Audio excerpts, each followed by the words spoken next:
everybody. Everyone's assistant. Welcome, everybody to Bubbles with Bethany. Thank you so much for being here. As you all come on, please make sure to mute yourselves. You will get a chance to ask questions of our amazing guest. And please also make sure you stick around to the end because we're going to do some fun stuff. As you maybe have grown accustomed to, we're going to have an awesome giveaway.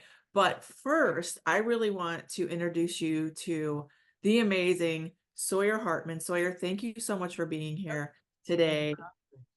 Sawyer is I'm going to have to read this, so I apologize.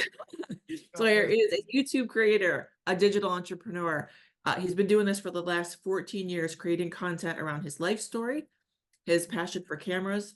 He's got just under 2 million subscribers. So I think we can probably all learn a thing or two about growing our networks on social media using our communities, in addition to helping over 90 top brands design and design and execute. Maybe we could edit that, Jade. Design and execute their own social media strategies. Sawyer now holds 2-day digital seminars to teach creators, businesses, and brands how to monetize social media at its higher level. Hi, Highest. there you go. That's the easy part. Nice I to meet got you. it. Nice to see you guys. Yeah, no, I've been doing this 14 years. I'm a YouTuber. And yeah, I not only help other people with social media, but I've helped some of, the biggest brands in the world figure it out too. So I just have a lot of experience helping people make money online. That's pretty much Which what is, I do. I mean, and if you're not doing that right now, what even are you doing, right? Missing out on a great opportunity that's been around for over a decade. Yeah, That's there's no. right. Yeah. And there's got to be some like tricks to it, right? That we just, it's not just you post and, cross your fingers and wait, right? It is if you're famous, but it's not for everyone else. And that goes actually, when I say famous, I mean currently hot. If Yeah. you're like the number one thing, you can probably get away with that. For myself, for almost everyone else on this call, I'd imagine's listening, we have to not just give value, we have to gain trust and goodwill so that people want to do business with us. It's not just you see everyone throwing value at people. So well, I'm sure we'll dive into that. But yes, Yeah. Well, there's a little bit more to it than might meet the eye. yeah, that's good to know. Well, okay, so let's start up at the top and then kind of work our way down to some of these strategies because I'm sure that everybody here is going to want some specific strategies. And again, stick around to the end, guys, because we do have a fun surprise for you all. But as you know, I started Bubbles with Bethany a couple of years ago, and the whole idea is community, right? And you're building a community. I'm building a community around wealth consciousness, and I learned that I want to have people in that community that are like you, that are like-minded, that are growing and building cool shit and helping people build cool shit. And All so it is. I'm so excited about that. And I really want to learn what makes those kind of people tick. So if you could share with us, Sawyer, what is your unique superpower? I love building shit. Yeah. And I'm obsessive about it. Like a lot of people, my superpower is I am wholly obsessed with the game of it. I don't care what I'm missing in life. I don't care everything else. I'm in love with the game of it. And just like anything, like when you love something and you compete in it, you get good at it. Like I'd say my superpower is the fact that I love building machines that make money. And when I discover a new machine that has a better money conversion or lifetime, I take those pieces and put it into my business. And I just love building. I'm not trying to arrive anywhere. I'm in love with the process. What a healthy outlook is that? Because It I mean, wasn't always that really, way. well, okay, so you've done the work. Great. That's good. And we should all do that work because what better way to approach life than this is it, man. This is the journey. This is the fun. I am not trying to, wait until I get somewhere to enjoy my life No, or my because never purpose. happened. Yeah. Yeah, there's a great Jim Carrey quote, right? Everyone knows it, where it's like, I wish everyone could just achieve their goals or become rich and famous so they realize it's not what they wanted. That actually kind of happened to me. Like, I had a huge moment and it went and it came, and I realized, like, I like spending time with my family, and I like the freedom money provides. Those things don't really need fame and other things. They can sustain on themselves if you know what you're doing. Yeah, that's right. And everybody, you're going to get a chance to ask Sawyer questions. If you have questions, go ahead and drop them in the chat or use the hand raise function. You'll be able to jump in here and get your questions answered as well. But as always, I like to go first. So that's why I want to know what the unique superpower is. Yeah, The it's other definitely. thing, go ahead. Yeah.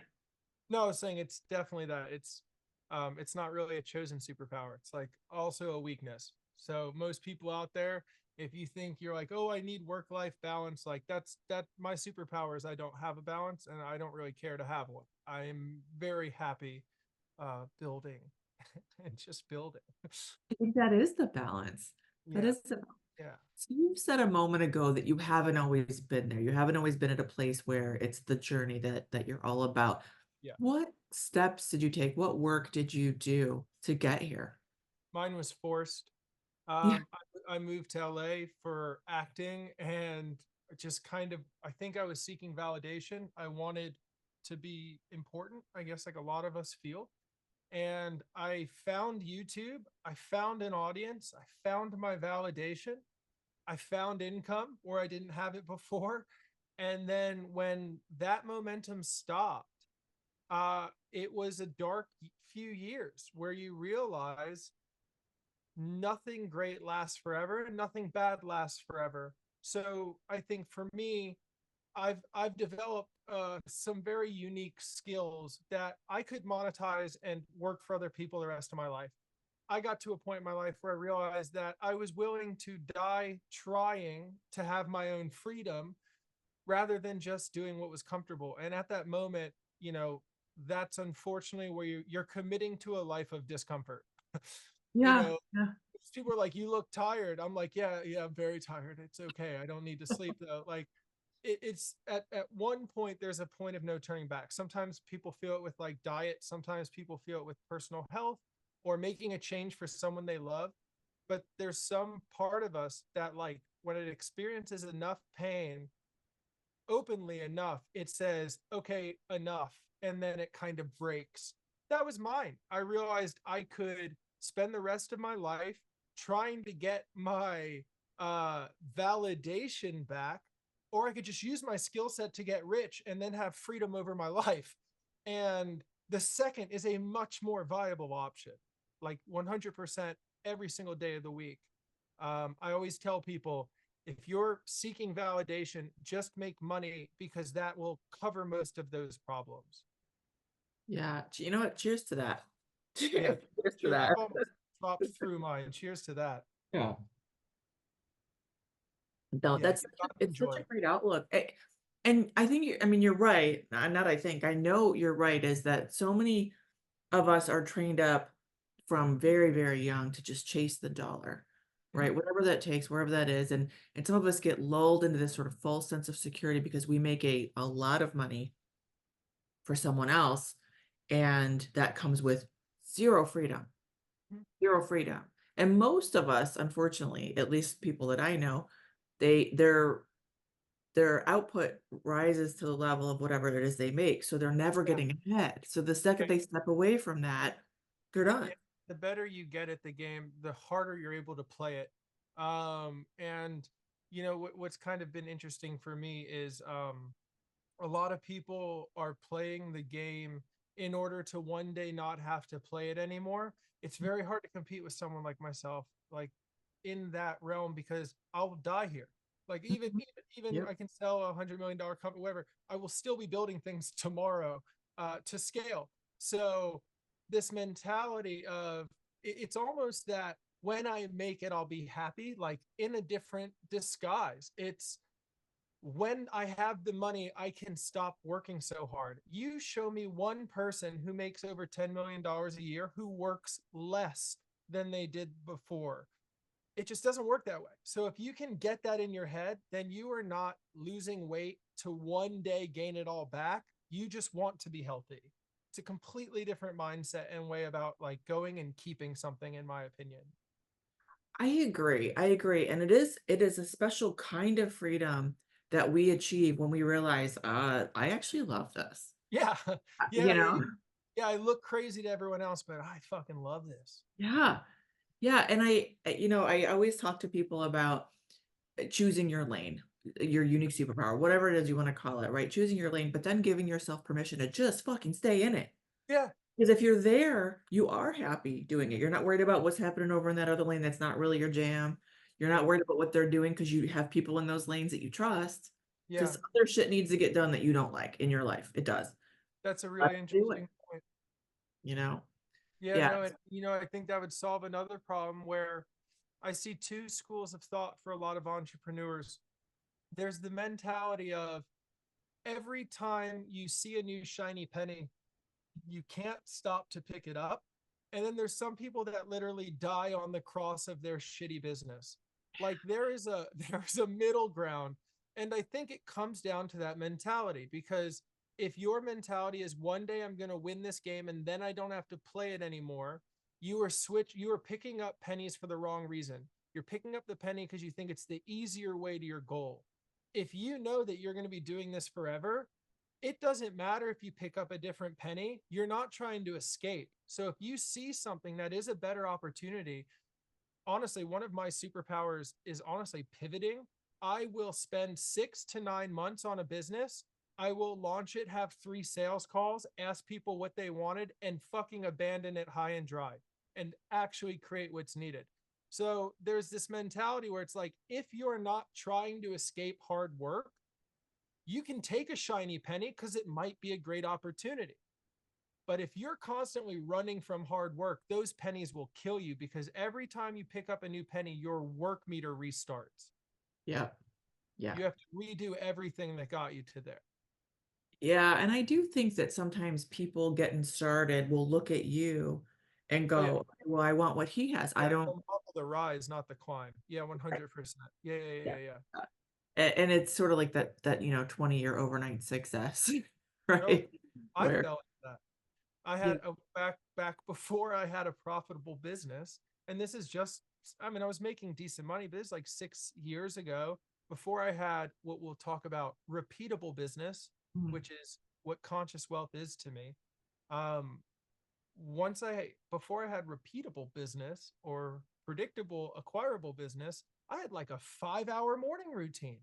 I would meditate, I would pray, I would journal, I would ice bath. None of that made me money no, because I looked around and saw all these other people doing it who were successful, but they sold their companies. They have the morning.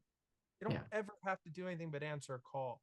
So yeah, you're absolutely right. People model the wrong part because that's the part that looks fun. The right, hard work sucks. The hard yeah, work just always sucks, whether you like it or not. yeah. Yeah, but if you kind of, I think it seems like maybe, tell me if I'm wrong, it seems like you've kind of gamified it a little bit though, right? And you made it fun. Yes, we got to work hard. There's no way around the fact that if you want to get ahead, you got to work hard. But it doesn't have to be at things that suck or that you hate. No, no. Well, here's okay. So everyone has a different why. Mhm. Okay. I have a perfectly defined why for me. My why is to have freedom over what I do, when I do it, with whom I do it with, for how long I do it for.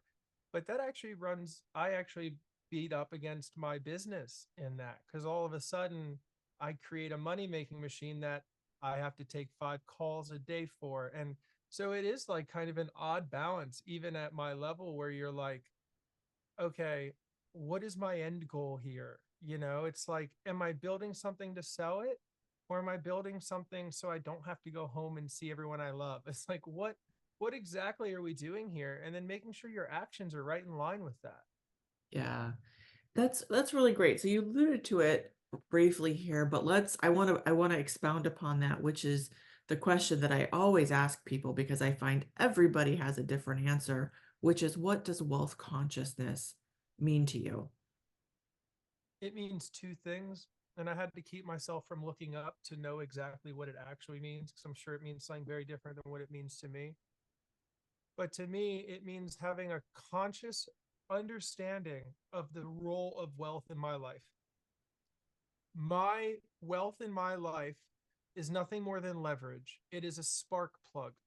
every idea, every thought, every business endeavor I have, it will require some sort of input energy, time, belief, emotion, or money.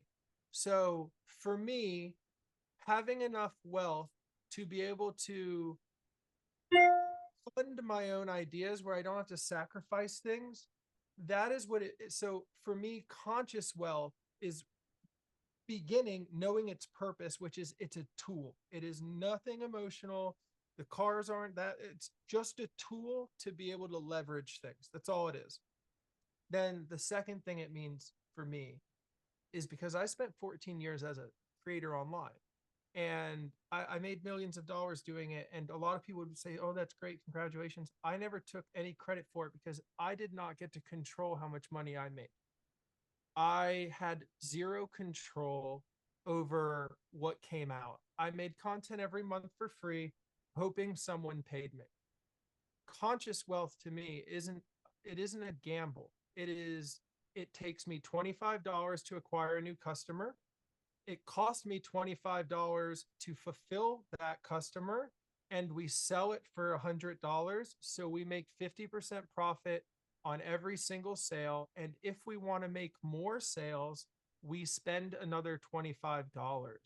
So for me, all of my business models have changed, whereas they used to be using what I had, which was an audience in social media to try and get traffic. Now I use what we were talking about. I buy paid ads.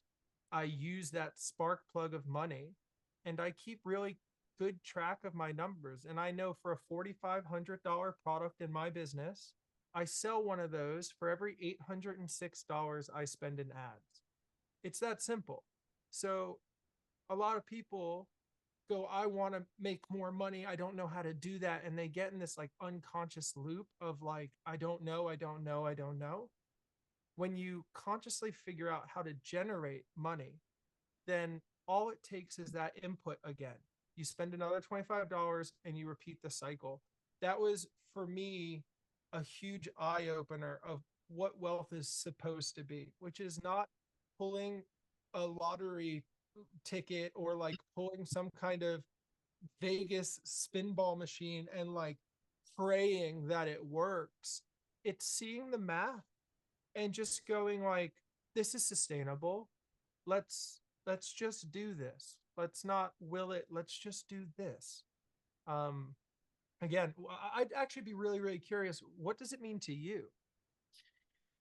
So, and I'll tell you that my answer to this has evolved, I think, Okay. over the last few years, and it is quite similar. So to me, wealth consciousness isn't necessarily even about money. It is a tool to get to what I think is wealth. And wealth is all the things that are important to you or to me of what can money get you. So Right. the freedom to do what I want, where I want, with whom I want, for how long I want. I think that's a freedom that a lot of us we seek. So I want freedom to, not freedom from. Right. And I feel like that's a freer place to be. And to me, conscious wealth is acquiring the ability to do that in a way that allows me to be doing things that I want to be doing, Yep. only things that I want to be doing Yeah. with the people that I want to be doing them with. And it might not necessarily be money. Yeah. So an That's fair. example is, so you've got some celebrity now. If someone said, you know what, I just want you to go be at my place in exchange for a post, you get to go travel. Didn't take you any money to get Right. there. Right. That's wealth, right? You got to go to the place Yeah, with your absolutely. family and spend that time. And so it's recognizing all of the Currencies of all of life. the way currency, exactly. All of the ways that you can achieve that wealth, That's because then fair. we don't get so tied up chasing the shiny penny. Yeah.